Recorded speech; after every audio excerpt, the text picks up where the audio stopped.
Bueno, yo creo que va a ser un formato muy bonito, aparte que el lugar donde se celebra ya es de por sí un lujo.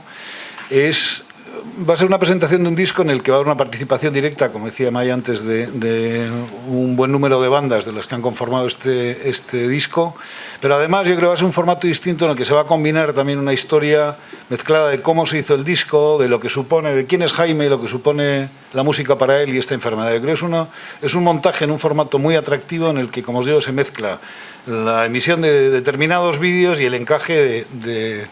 una docena prácticamente de canciones del propio disco de soundtrack. Para nuestra sorpresa, la gente del pueblo nos sigue y nos apoya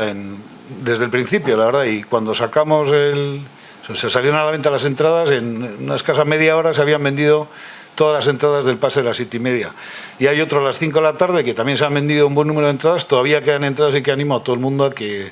saque su entrada y que disfrute de un espectáculo que creo que por un coste muy moderado va a disfrutar de unas bandas de lujo y de un espectáculo y yo creo que una experiencia distinta y un enfoque muy particular de lo que es una enfermedad y cómo se puede buscar disfrutar de los momentos de la vida a pesar de los reveses que esta te trae, ¿no?